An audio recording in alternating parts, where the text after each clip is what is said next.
एक छोटे से गांव के किनारे जहां सोने जैसी घास वाला विशाल मैदान फैला था, वहीं पर एक जिज्ञासु लड़का रहता था जिसका नाम चिकू था। उसे कहानियों का बड़ा शौक था, खासकर शेरों और बहादुरी की कहानियां। गांव वाले अक्सर एक शक्तिशाली शेर सेफू की बातें करते, जो मैदान का राजा था। गांव से बाहर मत जाना, उसकी मां ने हमेशा चेतावनी दी थी। शेर सब देखता है। एक दिन शाम के वक्त एक शरारती बकरी को पकड़ते हुए चिक्कू अनजाने में गांव से बहुत दूर चला गया।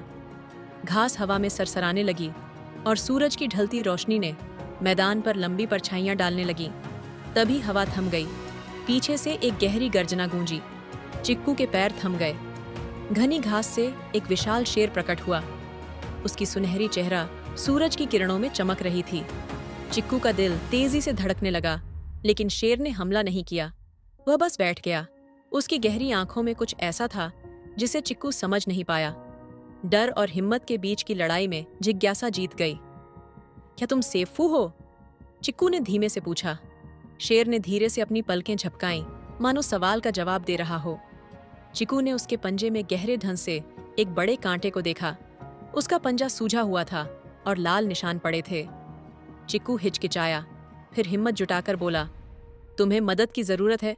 शेर ने कोई हरकत नहीं की। चिक्कू ने धीरे से उसके पंजे को पकड़ा और कांटा निकालने लगा।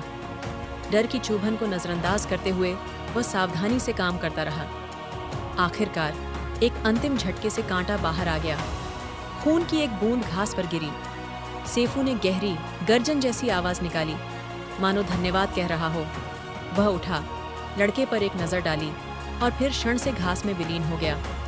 जब चिक्कू गांव लौटा तो उसकी कहानी आग की तरह फैल गई थी। कुछ ने उसे मूर्ख कहा तो कुछ ने बहादुर, लेकिन चिक्कू जानता था कि उसने मैदान के रक्षक का सम्मान जीत लिया था।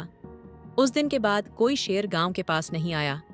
चिक्कू अक्सर सोचता कि शायद सेफू अब भी घास के पीछे से देखता है, एक मूक संरक्षक जो उस लड़के का आभारी था जिसने उसकी परवाह की थी।